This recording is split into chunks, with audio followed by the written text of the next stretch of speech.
మే 1వ తారీఖు అంబాత్రయ క్షేత్రంలో బోనాల మహోత్సవం ఉంటుంది. విశేషం ఏమిటంటే ఆ రోజు శుక్రవారం పౌర్ణమి రావడం చాలా గొప్పగా మనం చూస్తాము. ఆ శుక్రవారంలో ఈ పౌర్ణమి రావడం పీఠానికి ఎంతో అదృష్టం, గొప్పగా మనం భావించుకోవచ్చు.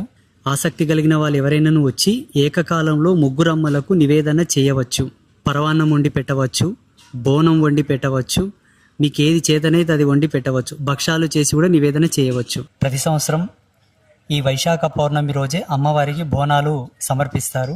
అమ్మ యొక్క భక్తులు అమ్మవారి యొక్క ఆలయానికి ఎదురుగా పందిరి ఉంటుంది. పందిట్లో బైండ్ల వాళ్ళు అమ్మవారి యొక్క సముఖంగా రతి వేస్తారు పటం. ఆ పటంలో అమ్మవారిని గర్భాలయం నుంచి తీసుకొచ్చి ఉత్సవమూర్తిని కూర్చోబెట్టి అమ్మవారికి ప్రీతిదాయకమైనటువంటి పాటలు, అమ్మవారి యొక్క వీర గాథలు పాడుతారు. సరిగ్గా మధ్యాహ్నం 12:30కు అమ్మవారికి తలవాళ్ళేసి మాంగళ్యధారణ చేయిస్తారు.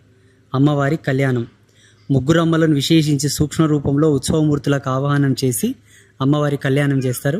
అమ్మవారికి మాంగళ్యధారణ జరిగిన తర్వాత బోనాలు తిరుగుతాయి. ప్రతి సంవత్సరం అంబాత్రయ క్షేత్రంలో జగదంబలైన ముగ్గురమ్మలకు నివేదన చేసేటటువంటి గొప్ప తంతు వైశాఖ శుద్ధ పౌర్ణమి. ఈసారి శుక్రవారం వచ్చింది, మే 1వ తారీఖు. ఎవరైనా వచ్చి అమ్మవారికి నివేదన చేయవచ్చు.